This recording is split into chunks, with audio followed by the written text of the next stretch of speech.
Paz, amados.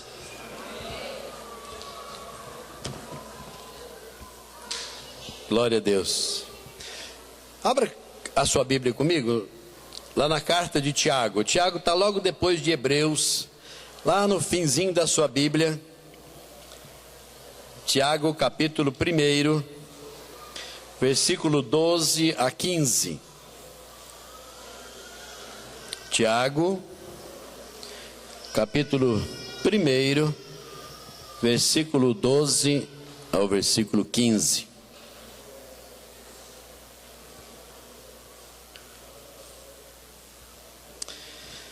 Diz assim a palavra de Deus, amém? Bem-aventurado o homem que suporta com perseverança a provação. Repita comigo, a provação.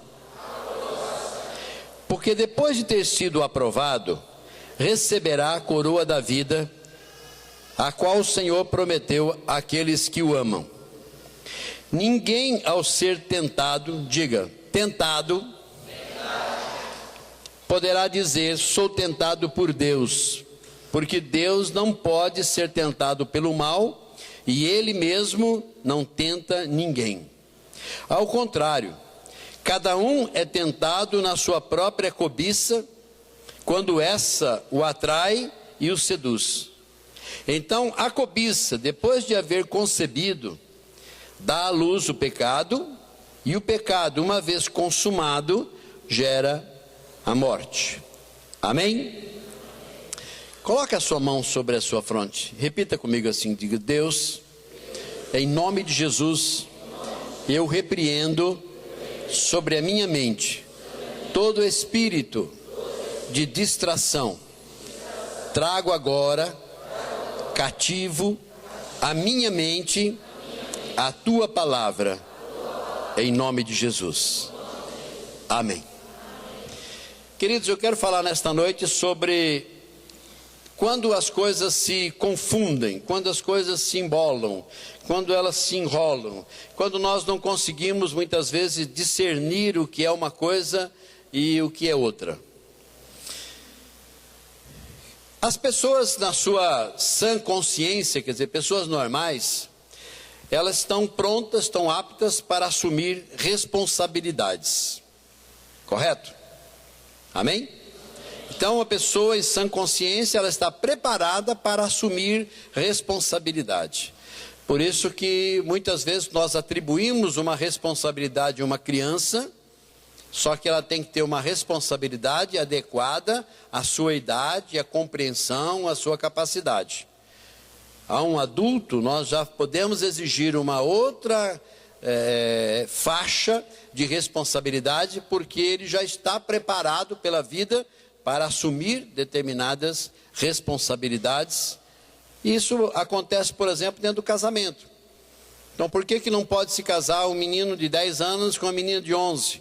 Porque eles não estão prontos para assumir uma responsabilidade de casamento. Amém, queridos? Agora, o que levaria uma pessoa normal, essa pessoa em sã consciência, dela terceirizar responsabilidade? Quer dizer, dela simplesmente dar uma de João sem braço, dela não assumir a sua responsabilidade. O que leva uma pessoa a agir assim? Se ela pode, se ela está preparada para assumir, por que ela não assume? Justamente por causa dos valores que as pessoas dão às suas responsabilidades. Então, se ele atribuir um valor irrisório, um valor insignificante, ele não vai cumprir. Mas a partir do momento que ele julga que aquela responsabilidade ela é importante, ela tem uma conotação, ela tem algo de expressão, ele assume essa responsabilidade e não terceiriza. Agora, essa história de terceirizar, de jogar a culpa nos outros ou não assumir essa responsabilidade, ela já é velha. Ela já acontece desde lá dos nossos primeiros pais, Adão e Eva. Então, quando Deus criou, né, ele criou Adão, e depois de uma costela de Adão, ele fez Eva e colocou ambos lá no jardim do Éden e disse: olha, vocês podem comer de tudo que está no jardim, menos do fruto do conhecimento do bem e do mal, disso vocês não comam, porque se comer, morrerá. Então, na verdade, Deus estabeleceu um limite que o homem seria capaz de obedecer. Então, o homem, Deus só disse isso para o homem porque ele estava pronto, apto para assumir a responsabilidade de que não comeriam do fruto proibido. Mas Eva foi tentada, e nós conhecemos a história, e ela acabou comendo, desobedecendo, e ela levou Adão, Adão também desobedeceu. E como Deus fazia todos os dias, na viração, na tarde, no período da tarde, Deus vinha conversar com Adão e Eva. E nessa vinda, quando Deus estava preparando para chegar a esse momento, e logo depois da desobediência, Adão viu que estava nu, e ele então se esconde da presença de Deus. Então quando Deus chega, Adão não está. E ele pergunta: Adão, onde é que estás? E ele então diz: eu estou nu, por isso eu tive vergonha do Senhor e me escondi. E Deus disse a ele assim: então você comeu, você desobedeceu, você não assumiu a responsabilidade daquilo que eu te dei, que eu te deixei. Ele não assume a responsabilidade. Ele simplesmente diz para Deus assim: olha, a mulher que o Senhor me deu por esposa, ela me deu e eu comi. Deus olha então para Eva e diz: mulher. Ela olha e diz: Senhor, Satanás, a serpente me tentou e eu desobedeci. Então cada um foi terceirizando a responsabilidade. Adão não assumiu e Deus deu essa responsabilidade a ele para cuidar. Ele não cuidou, ele deixou que Eva caísse. Quando Deus cobrou, ele transferiu para Eva, Eva transferiu para a serpente, e a serpente não tinha ninguém para transferir. E ela assume essa responsabilidade, porque ela não tem como fugir dessa responsabilidade. Então, essa situação de transferir, ela não é de hoje. A própria história, por exemplo, nos conta de Pôncio Pilatos. Quando Jesus, e é bom nós reafirmarmos isso, havia um propósito de Deus de que Jesus seria injustamente acusado, injustamente julgado e condenado, e injustamente ele passaria pela sentença de morte. Mas isso estava dentro do propósito de Deus. Mas dentro desse propósito de Deus, algumas pessoas, elas se envolvem e elas também terceirizam suas responsabilidades, como aconteceu com Pôncio Pilatos. Quando ele foi trazido pelos sacerdotes, Jesus foi trazido perante Pôncio Pilatos, pelos sacerdotes, para ser julgado, se havia algo de errado na vida de Jesus. E depois dele ter ouvido, ele chegou à conclusão de que não existia nada de errado na vida de Jesus. Mas os sacerdotes insistiam e deu a ele uma opção de que ele soltasse Barrabás, que era um criminoso, e condenasse Jesus. Então, antes dele condenar Jesus, ele disse: olha, eu não vejo nada de errado nesse homem. E ele disse: me traga água. E ele então lava as mãos, simbolizando, e diz: olha, eu a partir desse momento estou inocente do sangue deste homem. Eu me julgo inocente. E agora vocês cuidem deste caso. Então, na verdade, o que Pôncio Pilatos fez? Estava lavando as mãos. Ele estava terceirizando uma responsabilidade no qual ele foi constituído para tomar decisões. E ele não tomou decisão. Então nós chamamos isso de transferência de responsabilidade. E o tempo foi passando.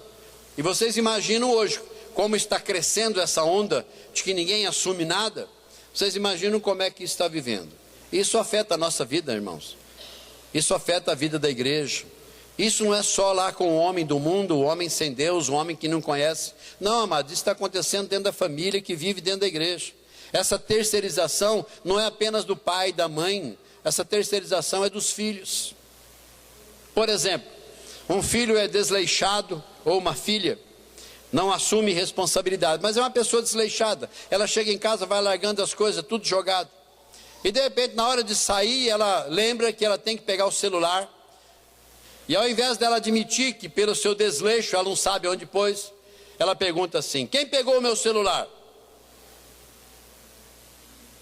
Ou quem pegou isso? Quem pegou aquilo?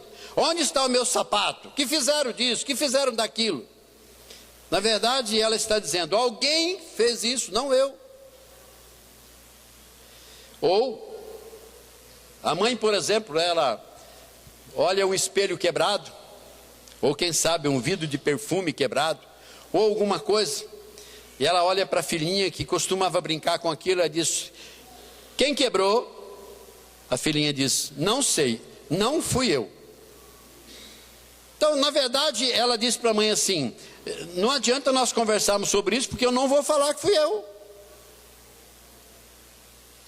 Eu pergunto: a mãe cobra? Não, a mãe deixa. Então ela diz: essa eu ganhei, essa eu fui vencedora. Ou o filho sai com o carro do pai, de repente ele chega de madrugada, vai dormir, no outro dia cedo o pai vai dar uma olhada no carro e diz: filho, quem riscou meu carro? Quem riscou o carro? O filho diz: não sei, a hora que eu cheguei não tinha nada. Então alguém fez isso enquanto o carro estava na garagem, mas não assume. Então, se nós olharmos, amados, nós estamos convivendo com isso todo dia. Existem situações que a pessoa não assume.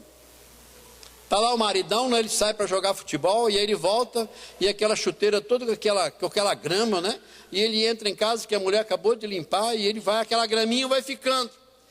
E a mulher fala: não, mas quem sujou aqui? Ele falou: eu não, ó, pode olhar, está limpinho meu pé. Está cheio de grama, mas ele não quer assumir que foi ele.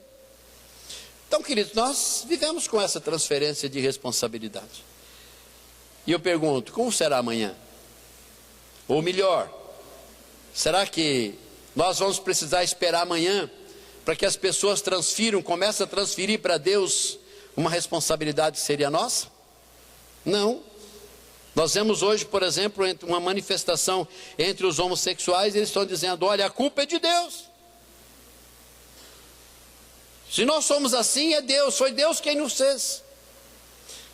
Será que nós vamos chegar um dia em quando nós vamos passar por um tipo de provação e nós não suportarmos a aprovação, nós vamos olhar e dizer: olha, Senhor, o Senhor é culpado de tudo isso.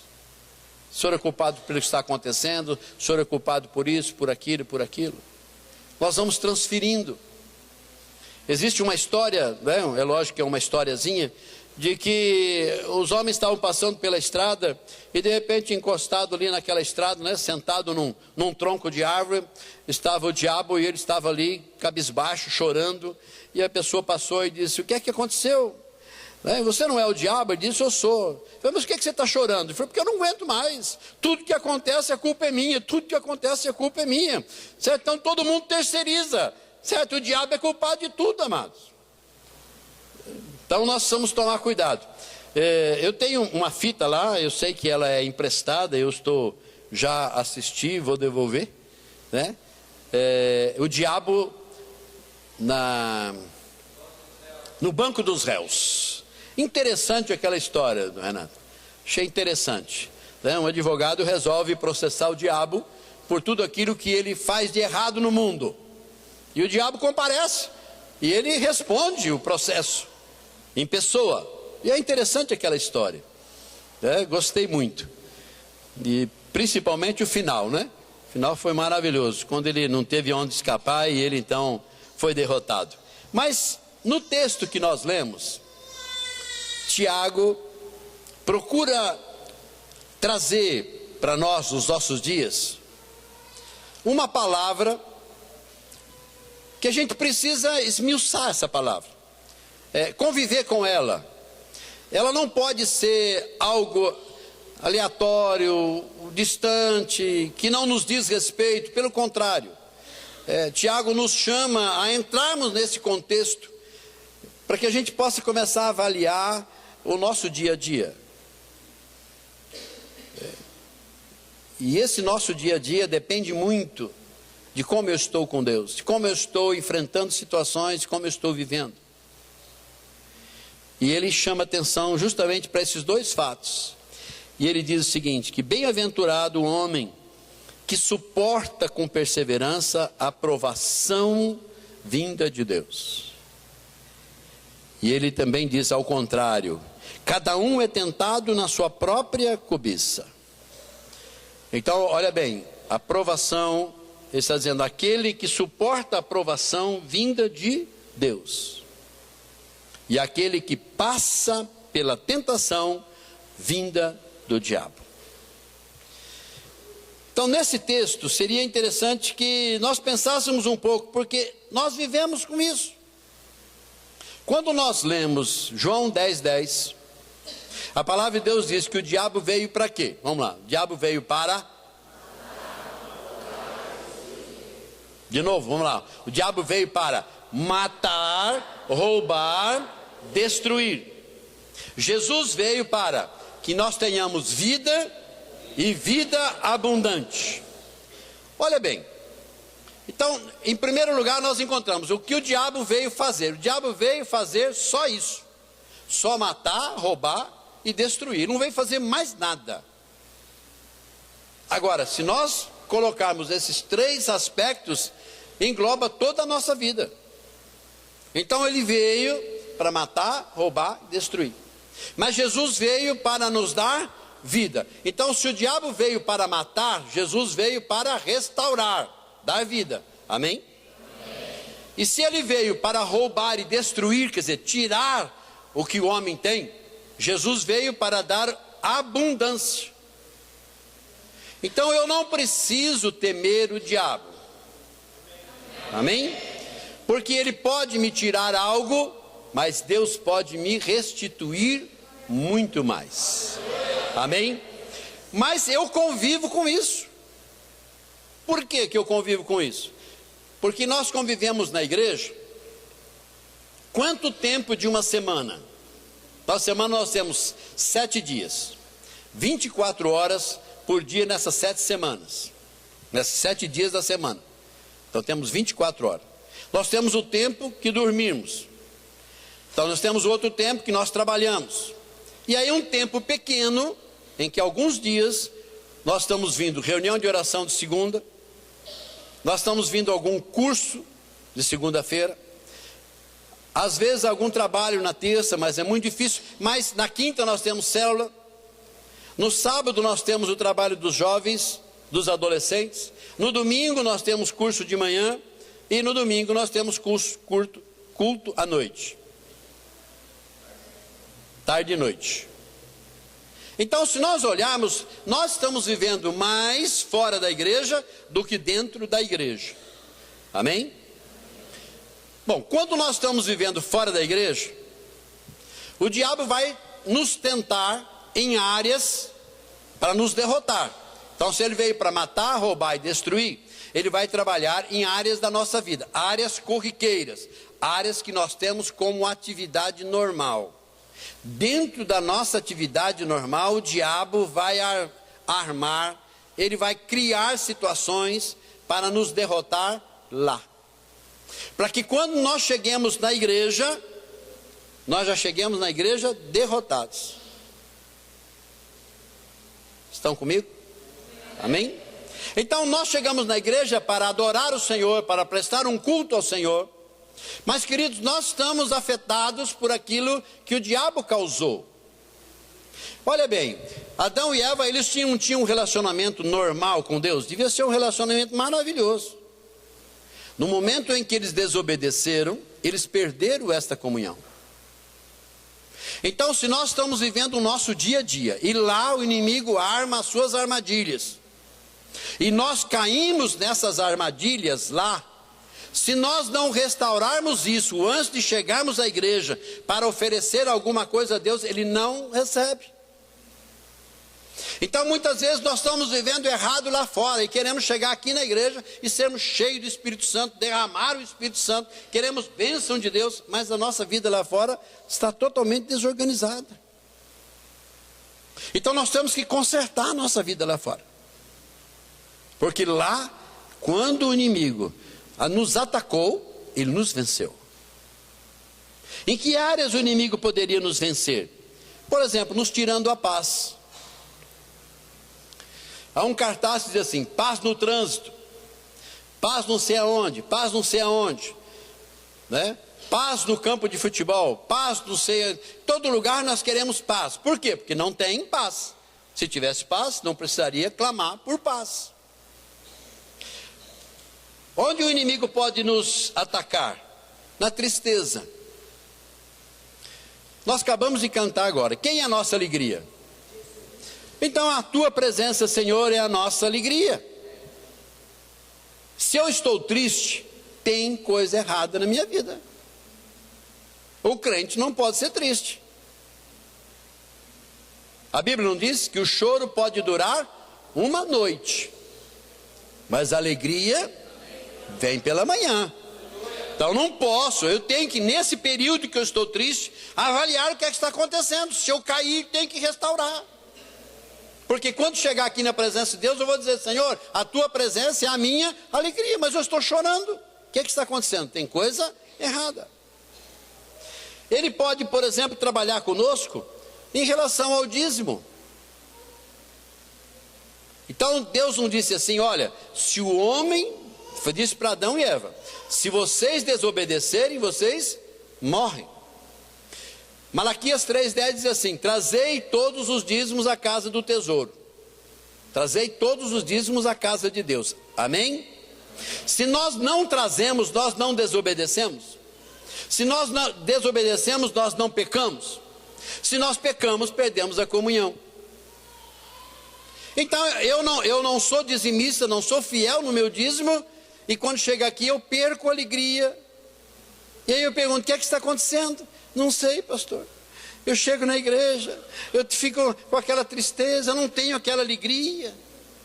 Mas eu não estou fazendo nada de errado. Está fazendo de errado, sim.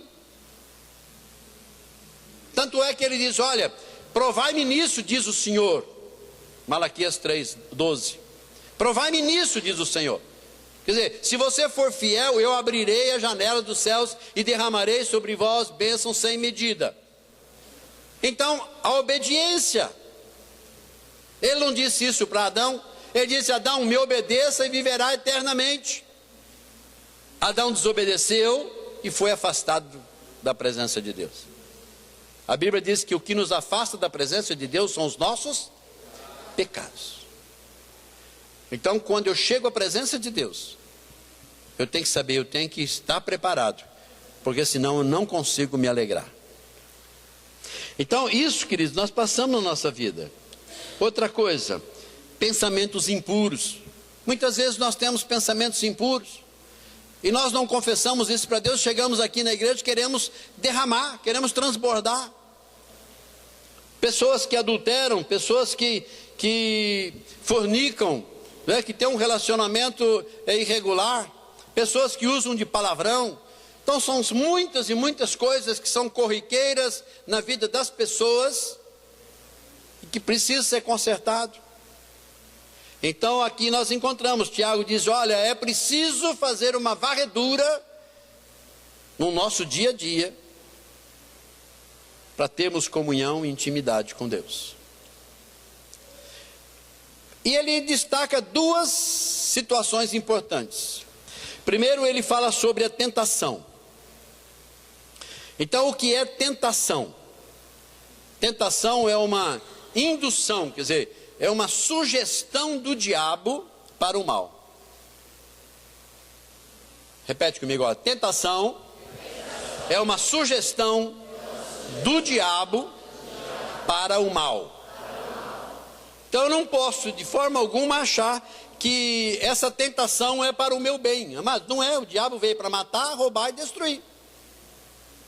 Então se ele está tentando você, é porque ele quer te derrubar. Existem áreas da sua vida que ele quer te derrubar. E ele vai fazer isso para quê? Para que o diabo vai me tentar? Ele vai tentar me corromper na minha fé. Ele vai tentar me corromper na minha fidelidade para com Deus.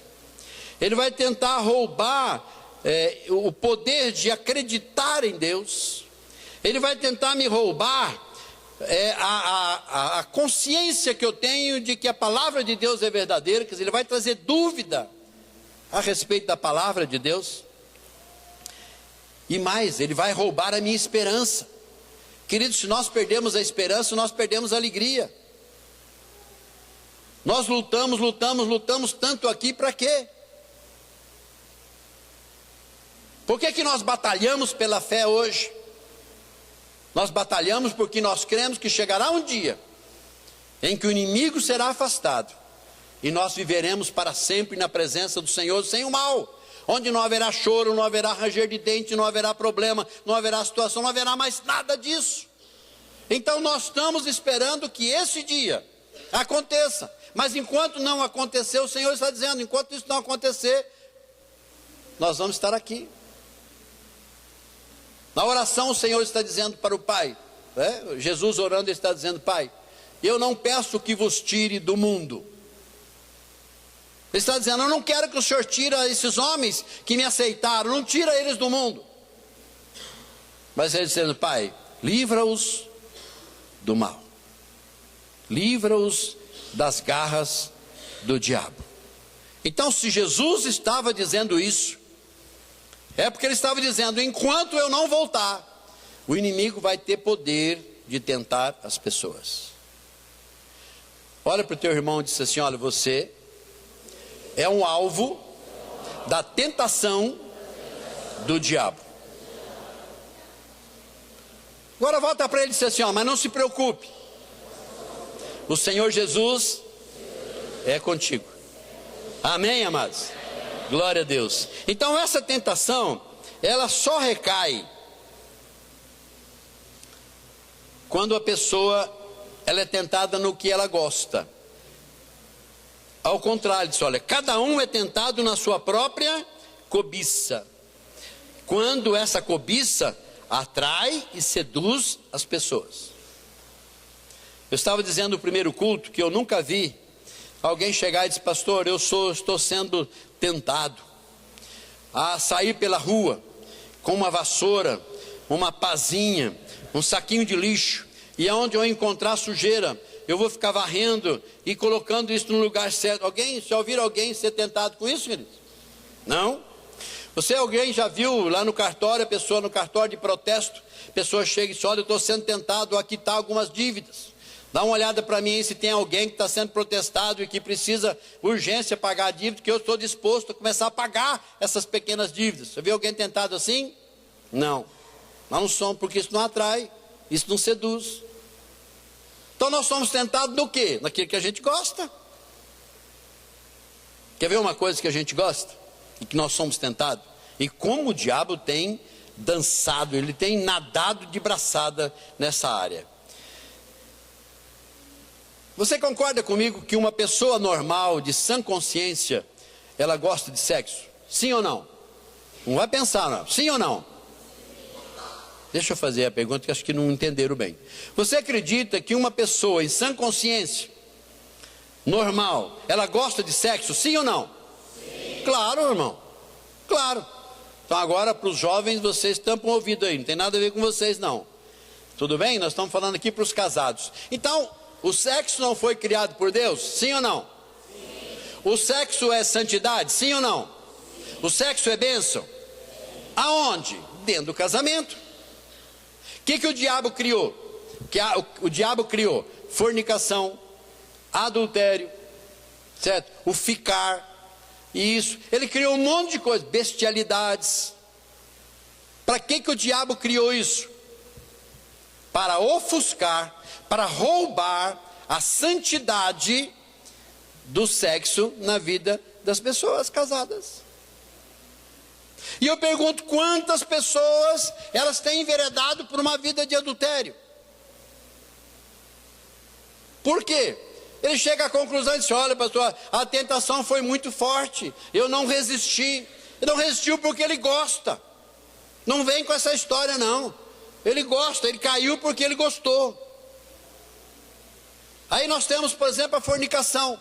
Aí vem o casalzinho: ai, pastor, é o seguinte, nós queríamos ver porque, olha, não, a gente viu, a gente estava lutando, pastor, a gente estava lutando, certo? Estava lutando. Mas aí nós chegamos à conclusão, então, pastor, irmãos, vamos parar com isso. Então deu oportunidade ao diabo, aí o diabo aprontou. Quando ele apronta, o diabo sai de cena. Aí deixa vocês lá. E aí vai lá na salinha da pomba. E aí vai ter que resolver o problema todo. Mas é verdade. Como é que é? Misericórdia. Mas não é verdade, querido? Nós somos tentados naquilo que a gente gosta. Agora, o diabo, ele não pode evitar o sexo. Não pode. Não pode, e ele não pode nem evitar e nem desfrutar. Glória a Deus por isso. Ele não pode desfrutar. Então, o que ele faz? Ele deturpa. Ele cria perversidade. E através da perversidade, ele se realiza. Ele diz, eu tiro do homem criado em imagem e semelhança de Deus a satisfação de ter o prazer sexual de forma abençoada. E ele faz isso. Por exemplo, quem vocês acham que criou a pornografia, induziu a pornografia, a pedofilia, a internet, não a internet, mas seguinte, a internet, nesses sites depravados que tem na internet, sexo virtual através da internet. Quem que vocês acham que foi o cabeça que criou tudo isso?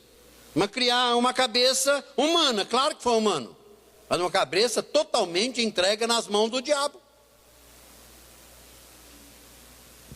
Então nós temos que tomar cuidado, porque essas coisas elas estarão presentes, eu não posso ir por ela. Por exemplo, quem é que idealiza a moda, não só no Brasil, mas no mundo inteiro? Quem é que cuida?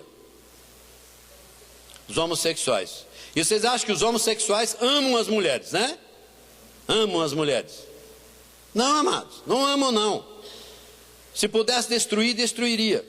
E vocês acham que eles estão aí preocupados com a beleza da mulher? Não, é a exposição da mulher. Você muitas vezes vê mulheres do mundo, chegam lá, compram uma roupa, não sabe se puxa ou se sobe, se puxa ou se sobe. Eles estão aí. Agora, do mundo é do mundo. A igreja não pode. A igreja não pode sujeitar isso. A igreja tem que chegar lá e dizer, olha, isso não serve. Para isso existe um espelho. Eu tenho que chegar diante do espelho e dizer, uma mulher não pode se vestir assim. Porque se eu me vestir assim, eu vou levar o meu irmão a pecar. Não estou dizendo que você tem que viver como vivem os árabes. Não estou dizendo isso. Mas você tem um senso de crítica e você sabe quando pode e quando não pode. Não vem com essa desculpa. Ah, mas aí eu sou inocente. Não é inocente. Não é. Não adianta terceirizar. É. Então eu tenho que cuidar dessa área. Eu preciso cuidar dessa área. A internet está aí, eu não preciso quebrar computador. Não, amado, não acessa. Acabou, não acessa. Às vezes você está fazendo um trabalho e de repente surge lá. Olha, fulano de tal, olho verde, olho azul, não sei o quê. Nunca acontece, cara. Um cara desdentado, olho furado, careca. Isso não acontece.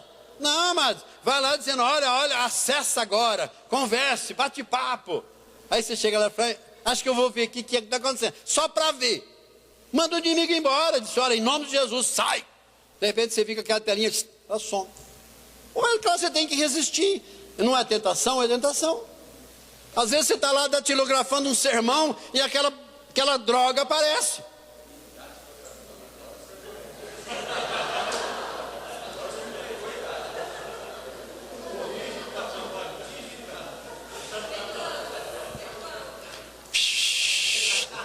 Irmão, eu estou digitando um sermão e aparece. Amém? Glória a Deus. Por isso que falo, o presbitério é uma benção, amado. Você escorregou, eles pegam na hora. Mas é isso. Quem viveu 40 anos atrás de uma máquina de escrever, mas quando ele pega um computador, aquilo lá é terrível. Mas não é verdade? É verdade. Então você muitas vezes está lá querendo consultar um site que você quer e aquela droga aparece. O que você tem que fazer com aquilo? Deleta, mano. Tem um quadradinho lá em cima que tem um X. Clica lá, em vez de abrir, você clica, ele fecha. Pronto, é você que domina. Mas o que o diabo faz? Ele vai tentando, hoje, amanhã, depois. Chega uma hora e fala, eu tenho que ver o que tem essa droga. Vai ver para ver. Não é verdade? Então é a mesma coisa lá no seu trabalho. Aí tem aquela moça bonita e tal. E aí todo dia ela vem com aquela conversinha melosa, aquele negócio. Você vai dando corda. Ué, meu filho. Quando ela veio a primeira vez, você está me estranhando? Eu sou evangélico, sou crente. Não tem esse negócio não. Pronto, acabou. Agora você vai dando corda, daqui a pouquinho, meu filho. Aí você vai, aí vem na pomba aí para tratar do assunto. Misericórdia. Já falei sobre o dinheiro, mas eu gostaria de dizer o seguinte: a artimanha, e o diabo é treinado para isso, ele tem muito mais experiência do que nós, e ele vive na arte, né, nessa artimanha, nessa arte de tentar.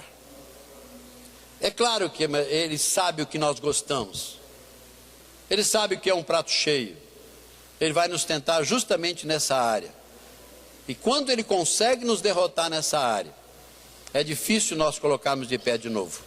Então nós temos que tomar cuidado. A tentação, ela aparece, ela está aí, não tem como. Não adianta você matar o diabo. Ah, diabo, eu te mato em nome de Jesus. Não vai, ele mesmo não matou. Você tem que mandar ele embora. Manda ele, mas ele volta, pastor, manda ele de novo.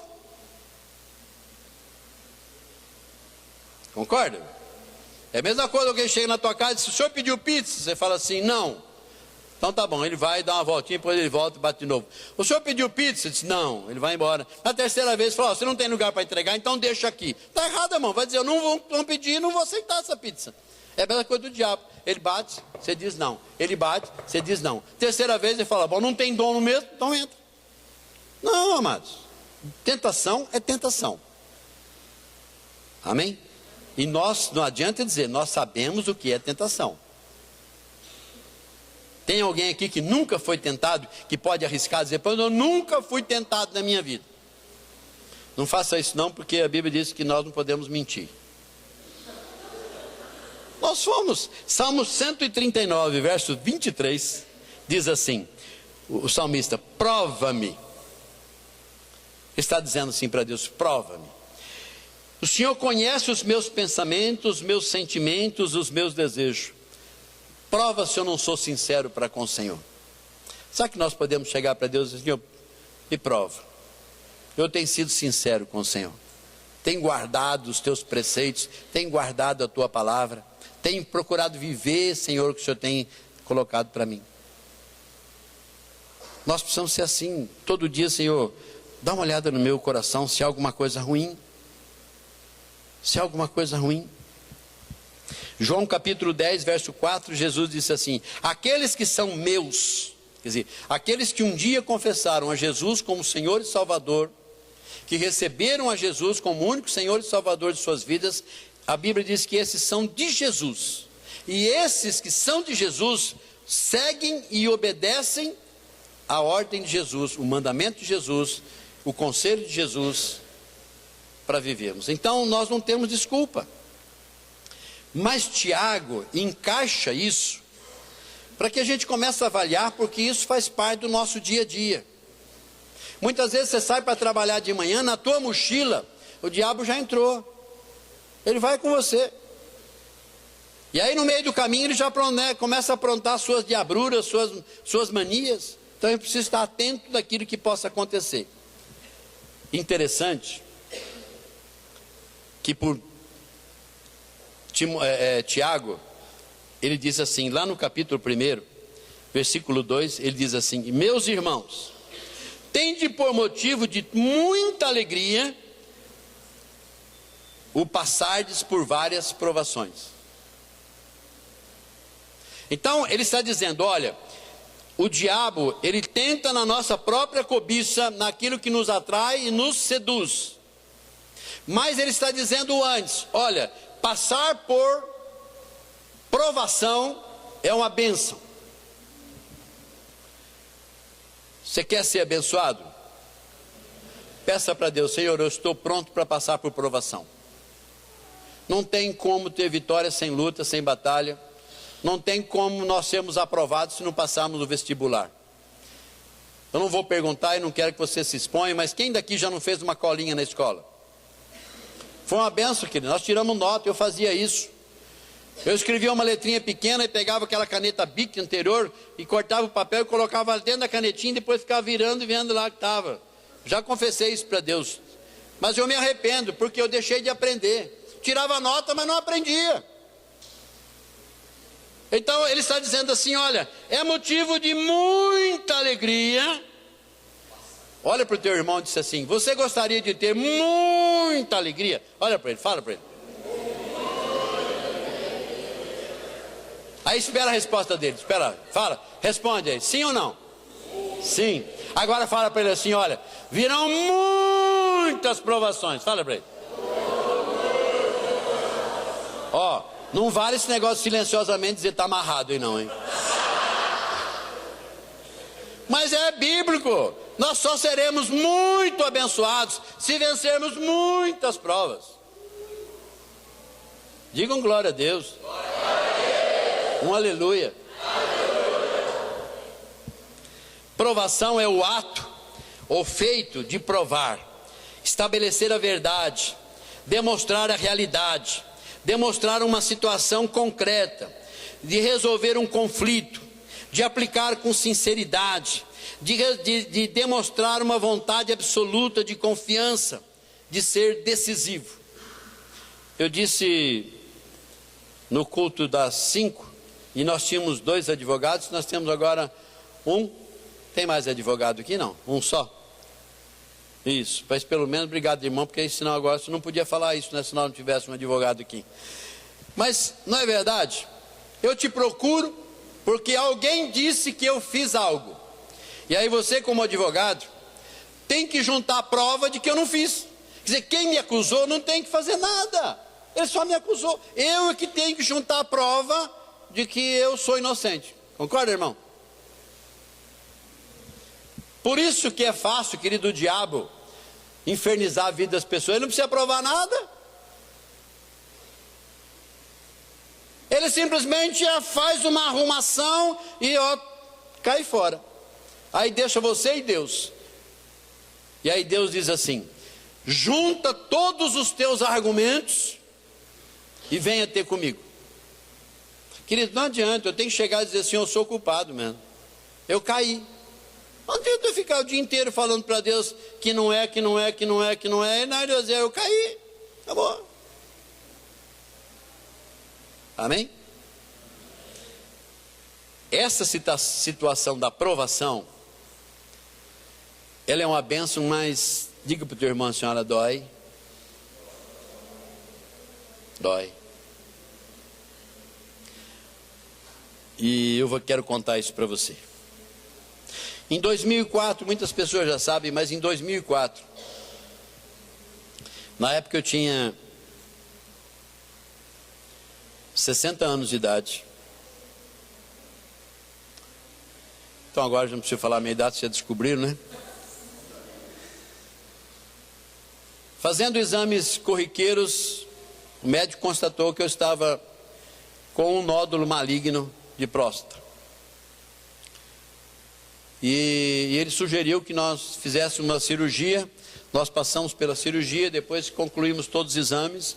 E ele dizia para mim: Maurílio, você está curado, você não tem mais nada. Você é mais fácil eu morrer de câncer do que você morrer de câncer. Fica tranquilo, fica tranquilo. E eu vivi tranquilo esse tempo todo, crendo realmente naquilo que Deus tinha compartilhado conosco. Não o que o médico estava falando, mas eu cria realmente que eu estava curado. Nunca senti nada, nada, nada. Se eu disser para você que eu senti qualquer coisa, é mentira. Nunca senti nada a esse respeito. 8 anos depois,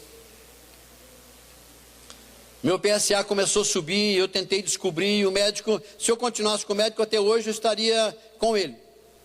E eu comecei a vasculhar isso, Deus me inquietou para que eu começasse a vasculhar. E eu fui procurando e até encontrar. E quando foi no começo do ano, o médico constatou de que realmente aquele nódulozinho voltou no mesmo lugar, voltou ou criou um nódulozinho ali no mesmo lugar da cirurgia, do mesmo tamanho que foi tirado primeiro. E aí nós procuramos um médico, não havia mais cirurgia, nós fomos para São Paulo, e o médico diz: olha, não há mais cirurgia, você vai fazer rádio.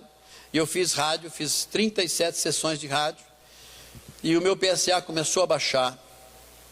E agora no dia 10 de outubro, eu vou fazer os últimos exames, depois de eu voltar lá, para que ele possa fazer uma avaliação.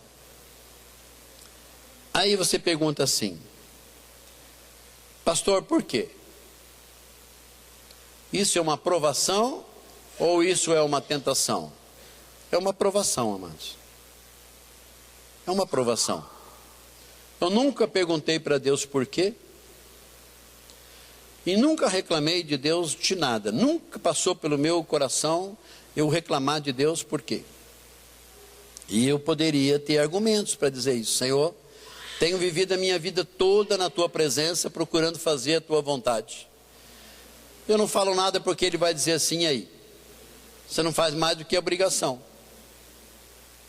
Então eu não vou questionar Deus, queridos. Eu posso passar o dia inteiro, ele vai mostrar para mim, então não resolve. Então você está confiante, pastor, em quem? No médico ou no Senhor? Estou confiante no Senhor. Minha vida está entregue nas mãos dele. A hora que ele falar, ele não disse para mim que eu seria eterno, ele nunca trouxe essa promessa para mim, pelo contrário, ele disse que todos os homens, todas as mulheres, todas as pessoas, a partir dos 60, 70, 80, seria o que, amado? Ânimo, disposição, é isso? O que seria? Canseira e enfado. Eu estou passando pela idade, mas não estou sentindo canseira nem enfado. Então eu digo, Senhor, se o Senhor quiser, a hora que o Senhor quiser, eu quero ir com o Senhor. Eu tenho falado para o Senhor, só que eu não tenho pressa. Não tenho pressa. Quando o Senhor puder me aguentar aqui, eu estou aqui. A hora que o Senhor achar que eu sou descartável, mas eu quero ir com o Senhor. Eu não quero de forma alguma perder tudo isso num momento de distração, de descuido. Mas é algo. E você poderia perguntar assim, mas por que Deus não te cura? Ele não cura, não sei por que Ele não cura. Ele já curou tantas pessoas, ele já curou pessoas através da minha vida, sendo instrumento, e não cura a minha. Aí eu olho para o apóstolo Paulo foi bênção na vida de tantas pessoas, e a Bíblia diz que ele tinha um espinho na carne, e ele pedia para Deus que tirasse, e Deus nunca falou para ele que tirava. O que falou para ele? A minha graça te basta, Paulo. E eu tomei posse disso, eu sei que a graça do Senhor basta sobre a minha vida. A única coisa que eu não concordo é que o câncer me vença. Porque ele não é de Deus. Se ele foi colocado ali como espinho, e por alguma situação, que Deus me mostre a situação, mas eu não concordo que ele me vença. Porque se eu sou mais que vencedor, eu sou mais que vencedor. Ele não vai me vencer. Amém? Então na minha fé ele não abala, a minha fé ele não rouba de maneira alguma, porque eu vou continuar ao Senhor, vou continuar servindo ao Senhor, vou glorificar o nome do Senhor, e ele sempre será o meu Senhor, independentemente de como eu estou. E aí eu pensei sobre isso, e eu pensei sobre Lázaro. Marta e Maria e Lázaro também eram uma família que sempre que Jesus passava por aquelas bandas, eles hospedavam aquela família.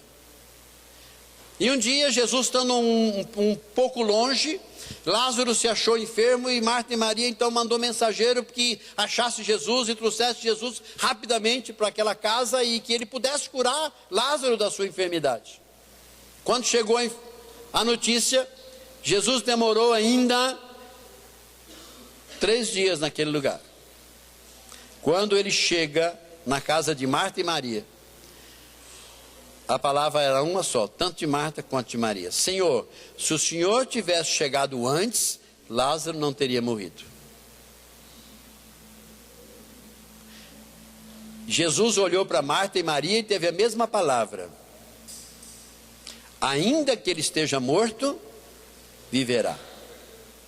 E ele chega diante do túmulo, onde ele já estava lá há 4 dias, e ele diz: Lázaro, sai para fora.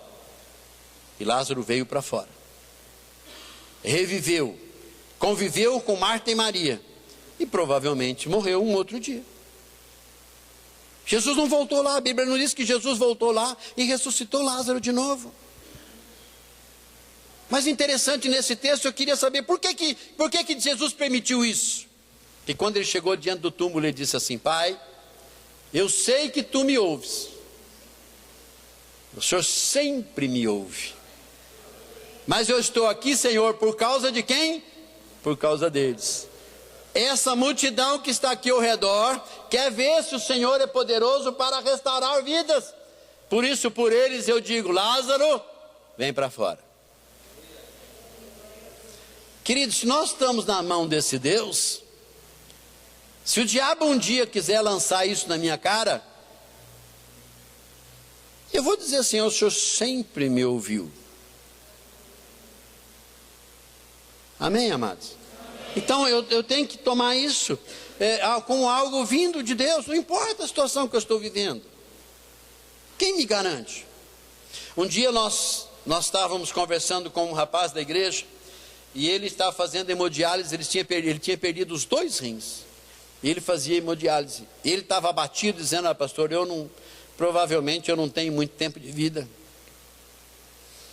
E eu não tinha a notícia ainda da minha enfermidade. E eu lembro que eu disse a ele, Eliton, você está preocupado com a sua enfermidade.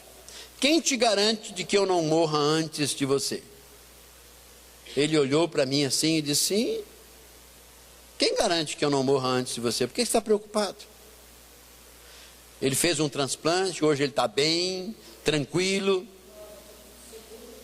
Ele fez o segundo transplante, ele fez o primeiro, houve rejeição, ele fez o segundo, certo? E agora ele está abençoado por Deus, restaurado, plenamente restaurado. Então, queridos, a nossa vida não está entregue nas mãos de Deus, deixa Deus cuidar. Então a aprovação, ela pode fazer parte. Por quê? A aprovação acontece... Não entendi.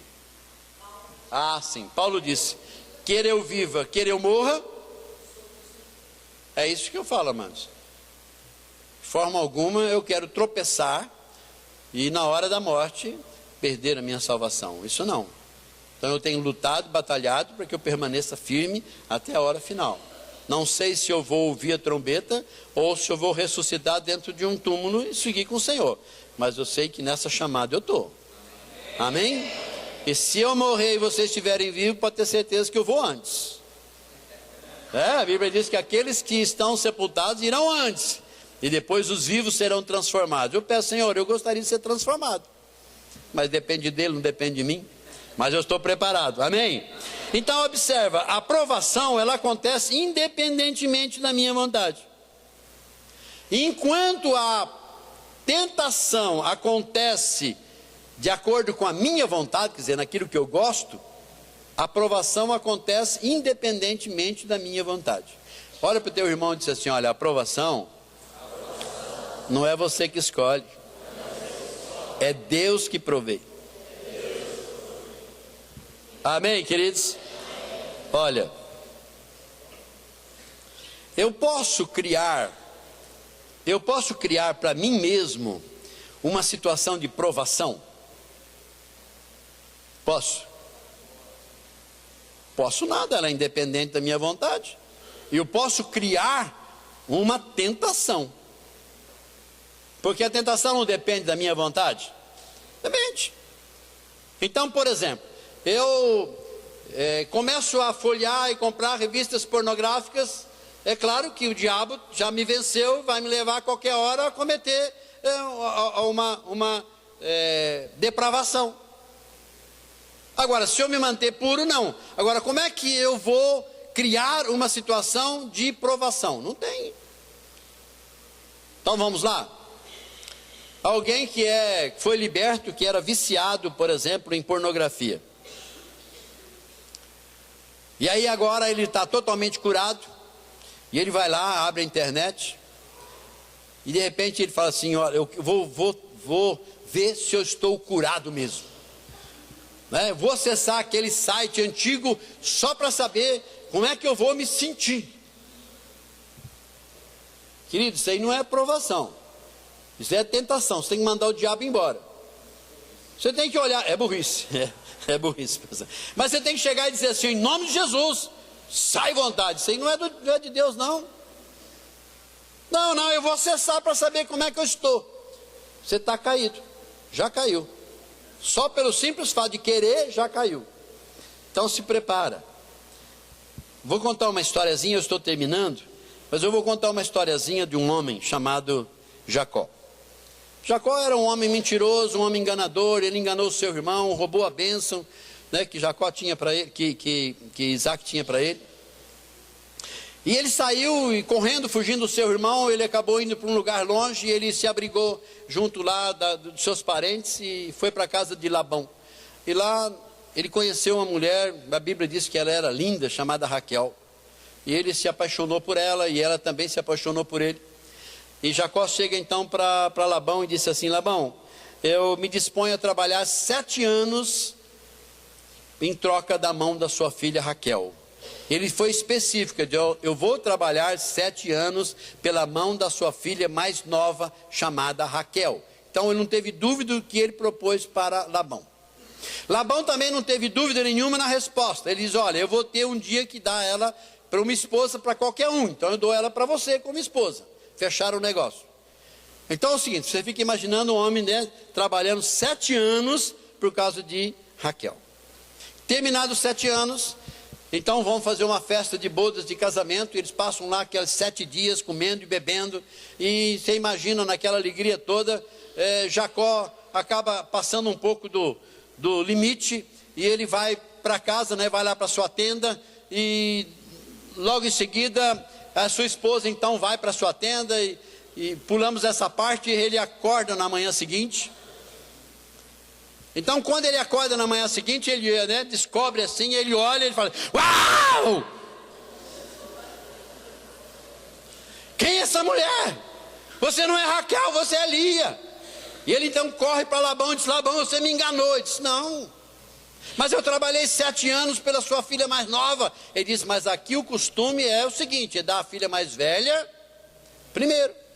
Se você quer a filha mais nova, trabalhe mais 7 anos. Então eu pergunto, isso é provação ou é tentação? Provação. Mas ele não foi específico no que ele pediu? Foi. O problema é que ele não observou um preceito que existia naquela época. Naquela região não se dava filha mais nova antes. Acabou. Ele não sabia? Não sabia. Quantas vezes, amados, nós entramos de gaiato em coisas que a gente não sabe? Só que quando a gente descobre, nós vamos pagar o preço por desconhecer.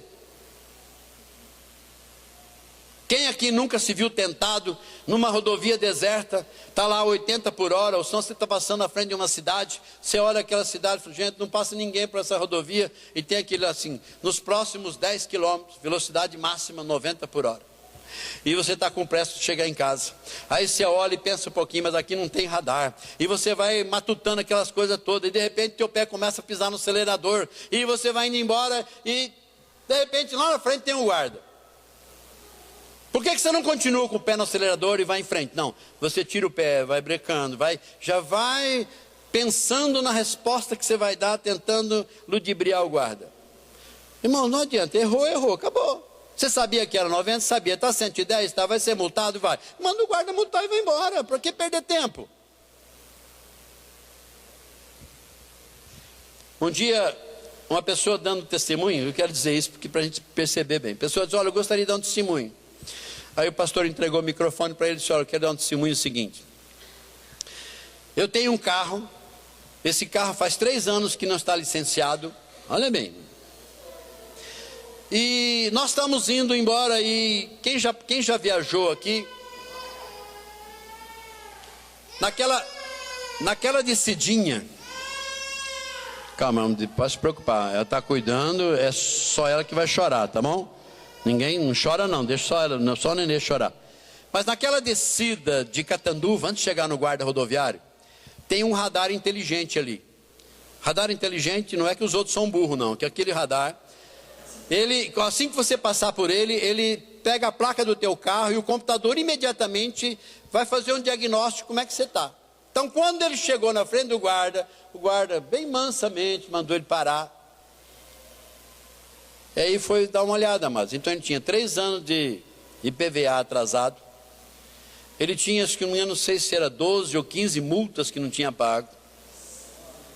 Aí ele chega para o guarda e diz assim: guarda, é o seguinte, eu sou crente. Ah, meu irmão.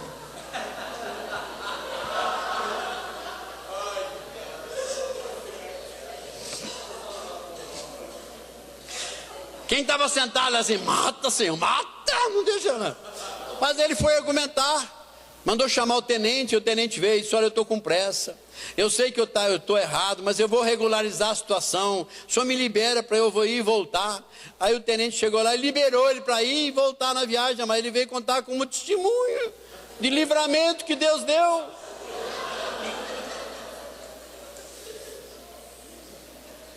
Eu acho que isso aí não é nem tentação, isso aí já é assombração. Não é verdade?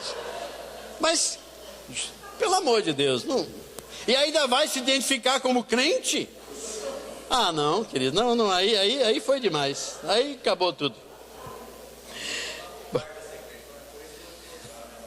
Tá preso os dois, o carro e você. Não, mas não, para com isso. Bom, vamos voltar aqui. Já que nós estamos sujeitos à tentação e à provação, eu pergunto, como é que se vence uma tentação? Fugindo. Então crente foge? Foge. Então, numa tentação, eu sei quando é tentação e quando é provação? Sei. Então, quando é uma provação, eu recebo, entro nela. Quando é uma tentação, eu mando o diabo embora. Agora fala comigo. Uma pessoa que não recebeu Jesus como único Senhor e Salvador da sua vida, ele é tentado? Sim ou não? Em cima do muro? Não, irmão, vamos lá. Não é vestibular, isso aí não vai contar nota, não. Mas eu pergunto o seguinte: quem estava no primeiro, fica quieto. William, engole, rapaz, você está com vontade de falar, mas engole, não aguenta aí. Mas eu pergunto, olha, um homem e uma mulher que não aceitou Jesus como único Senhor e Salvador da sua vida, ele é tentado pelo diabo? Sim ou não? Sim, levanta a mão. Vamos lá. Fala comigo, olha. Um homem sem Jesus, ele é morto ou ele é vivo? Então, para que o diabo vai tentar um morto?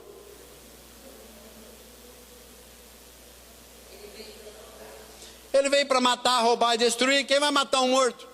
Eu disse no primeiro culto, né? Não adianta você ter raiva de uma pessoa, de repente ele está lá no velório, você chega lá com uma faca e diz, olha, pelo menos eu vou dar uma faca, umas 2 facadas, né? Eu vou te matar, morto. Tá? Eu pergunto, Sérgio, alguém pode ser processado por matar um morto? Não, ele já está morto. Tá aí. Então não adianta. Então, um homem sem Jesus, ele está morto e não precisa ser tentado. Olha, agora vamos ao melhor.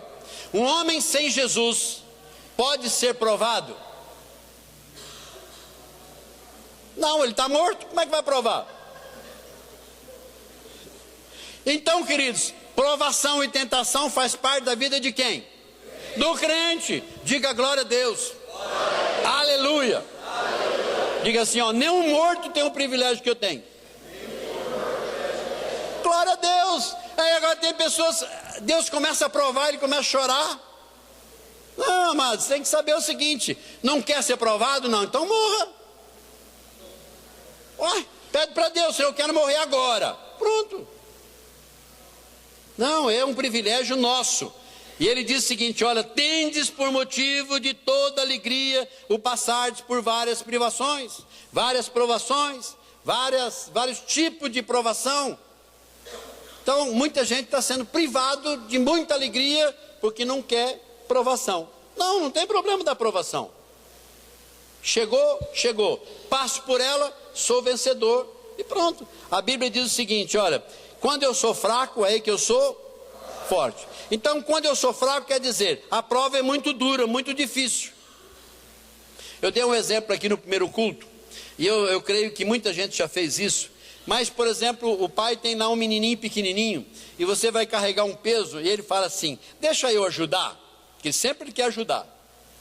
Principalmente quando ele vê você com aquela cara fazendo força. Aí ele fala assim, deixa que eu levo. Aí você pega, deixa ele com 10% do peso, e 90% você carrega. Quando chega lá, você colocou no lugar, ele faz assim,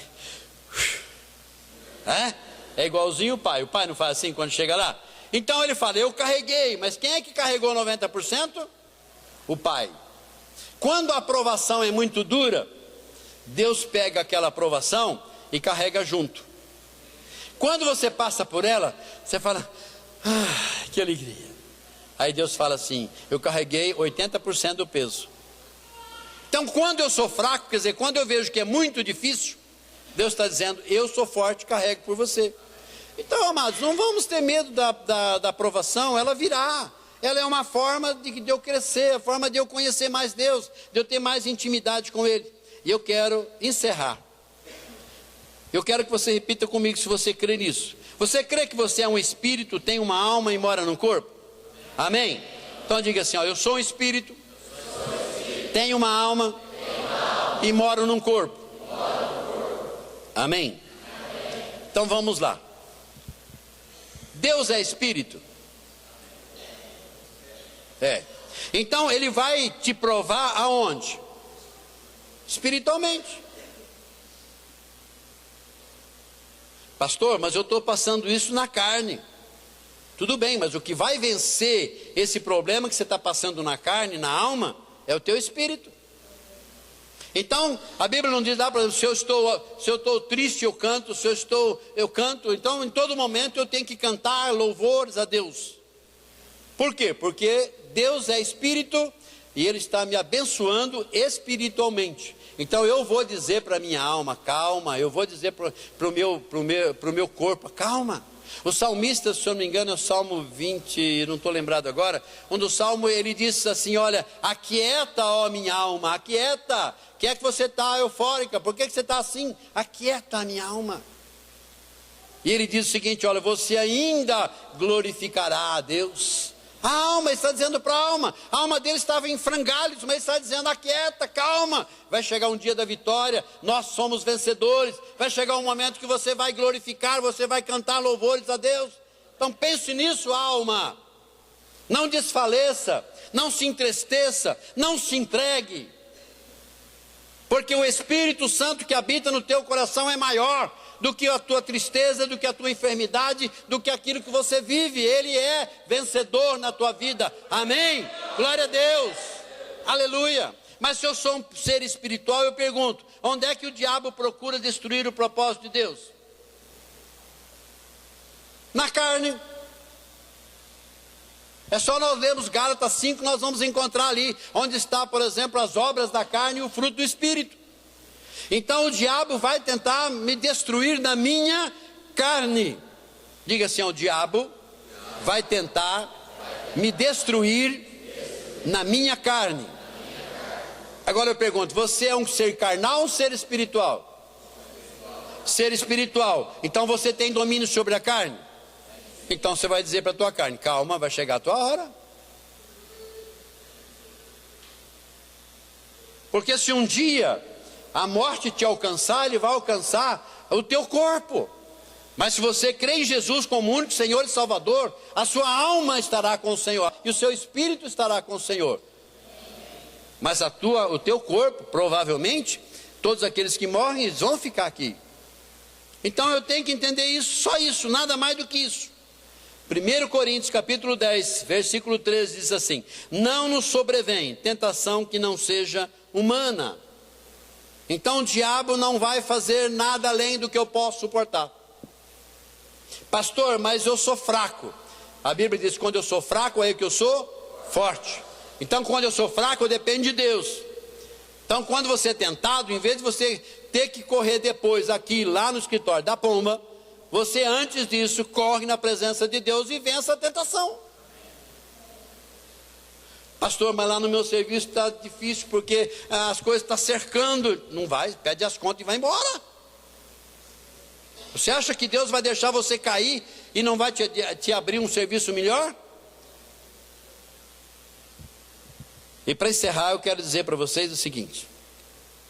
Não há como evitar essa colisão, essa briga, essas duas forças dentro de nós. Não há como evitar. Só que eu sei o que é uma, sei o que é outra. Sei como resistir uma e sei como vencer a outra. Então isso depende de nós. Diga assim, olha, vencer isso depende de mim. Glória a Deus. Então quando a provação vir, cresça. Quando a tentação bater a porta, repreenda. Porque fora da presença de Deus, queridos, nós não temos como ser provado. E não há tentação fora da presença de Deus. Eu queria que você fechasse os seus olhos, porque Deus te fez mais que vencedor em Cristo Jesus. Queria que você fechasse os seus olhos. Queria fazer um desafio a você que nesta noite está aqui conosco pela primeira vez. Não sei se você é evangélico ou não, se você já tem Jesus ou não. Eu não estou te convidando para a igreja, estou dizendo que sem Jesus você está fora disso. Mas então eu estou fora da tentação. É pior ainda, porque você nem a chance de vencer a tentação tem. E muito menos a chance de viver uma provação e crescer. Você perde a chance de viver a vida eterna. E o que Jesus está propondo no teu coração nesta noite é a vida eterna. Gostaria que todos nós ficássemos os olhos fechados. E eu queria fazer esse desafio a você que nesta noite está aqui conosco, que não tem Jesus.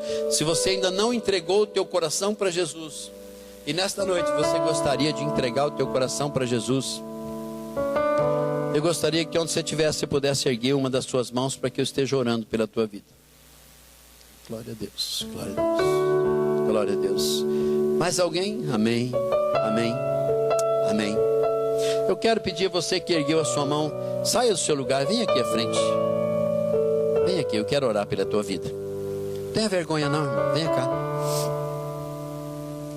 Glória a Deus. Fica aqui, uma fileira assim de frente para mim.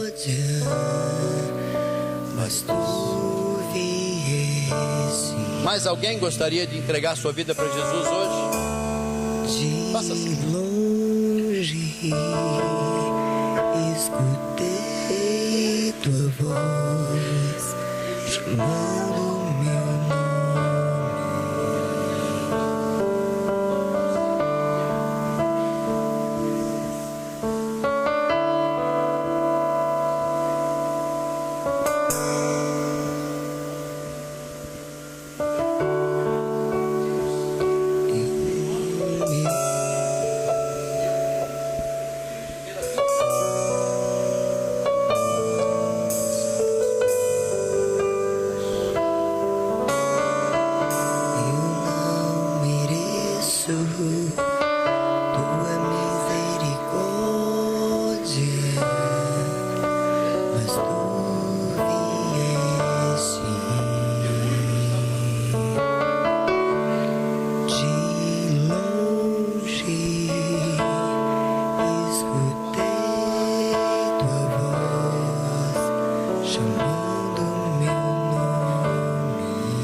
Que vocês fizeram?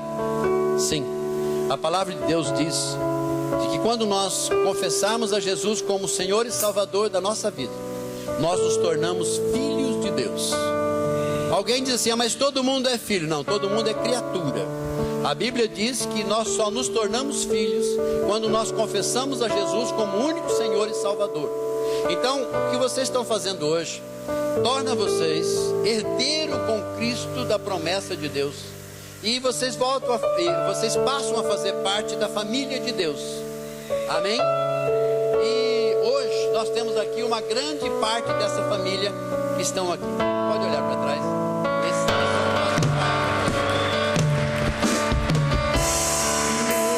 Recebam um abraço.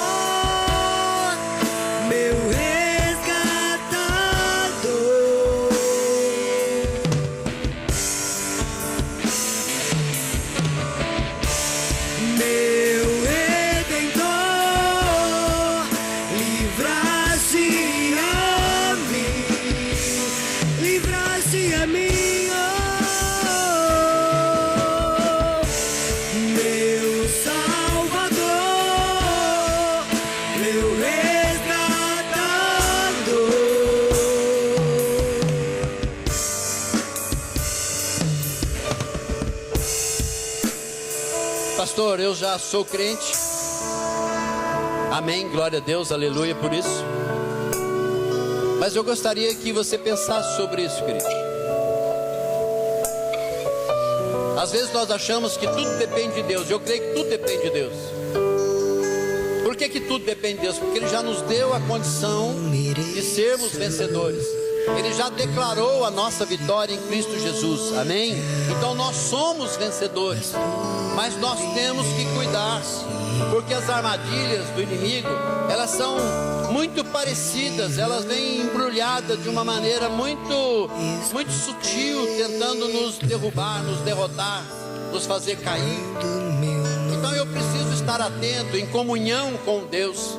Eu preciso estar numa comunhão íntima para saber o que é tentação e o que é provação. Porque quando é provação, eu tenho que abrir o coração e passar por ela. E quando é uma tentação, eu tenho que discernir isso antes de dar o primeiro passo, consentimento, antes de anuir, antes de consentir que essa tentação passe a brigar no meu coração. Então, quando você ouve uma verdade bíblica que ela confronta com o seu estado de vida, você tem que mudar o teu estado de vida, porque Deus não muda o seu preceito.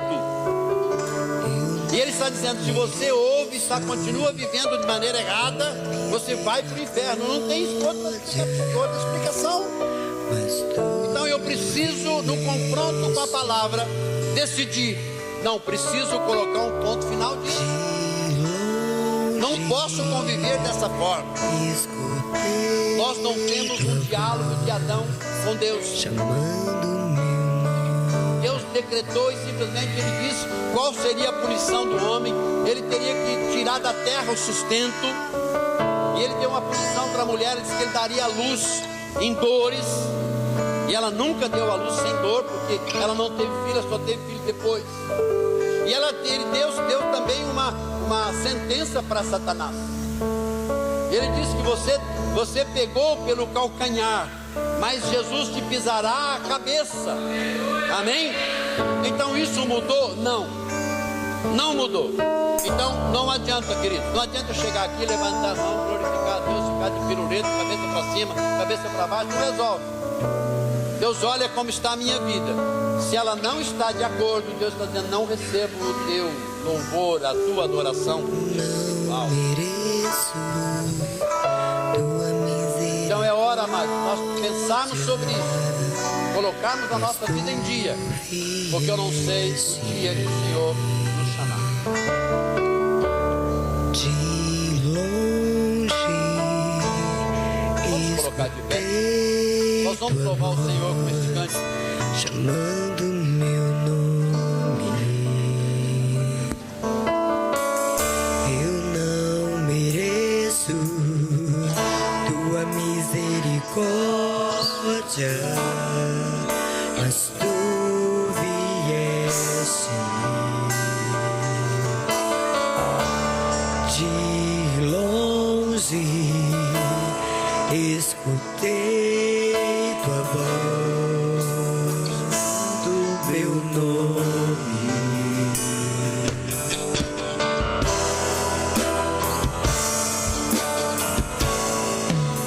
Deixou tudo que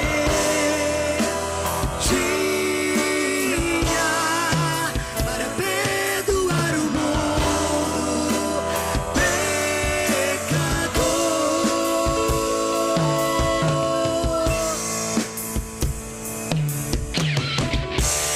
Meu Salvador,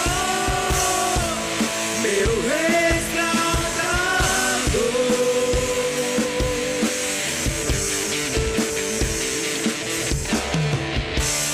meu redentor, livraste a mim, livraste a mim, meu Salvador, meu resgatador, Jesus. Meu redentor, livraste a mim. Me prostro, Senhor, me prostro aos teus pés. Minha vida te entrego. Me prostro aos teus pés. Minha vida te entrego. Aleluia, aleluia, Senhor. Fica na mão do seu irmão. Vamos terminar. Fecha os corredores. Olha bem no olho do seu irmão. O amor de Cristo. Fala para ele assim: olha, não caia em tentação. Olha com amor. Fala assim: não caia em tentação. Sabe, irmão, se você cair em tentação, o diabo vai te destruir. O que ele está esperando é você cair na tentação. Porque a tentação não é pecado, mas que você não caia na tentação. Por isso aquela oração modelo que Jesus nos ensinou, ele diz: não nos deixes cair em tentação. A tentação, ela vai vir, ela faz parte, o diabo ele está para isso mesmo, como o pastor bem pregou. Mas agora a prova, ela é muito importante. Se você olhar no mundo aí, as pessoas de sucesso, com certeza elas não correram das provas, não correu de vestibular, não correu de concursos, não correu de estudar, eles passaram por provas. E na vida espiritual não é diferente. Provérbios 17:3 diz: o crisol prova a prata, o fogo prova o ouro, mas quem prova o coração dos homens? O Senhor. Deus prova o coração. Então a prova, você não pode correr dela. A prova faz parte do crescimento, é tempo de crescimento. A prova é bom. Não adianta correr da prova. Quantos aqui na escola correu das provas? Não adianta. Tem que enfrentar. As provas vão te fazer crescer. Porque Ele é o teu Salvador, Ele é o teu Senhor. Ele segura na sua mão e vai te ajudar a vencer. Amém? Levante a mão do seu irmão. Pai, eu quero orar pelo teu povo. Não nos permita, Senhor, cair em tentação. Nós não vamos cair em tentação. Senhor, nos livra, nos ajude. Jesus, te dá um escape. Não tem desculpa de falar que a carne é fraca, não. Deus te dá um escape. Deus te fortalece. Que teu espírito seja fortalecido hoje. Porque com o teu espírito forte você vence a carne.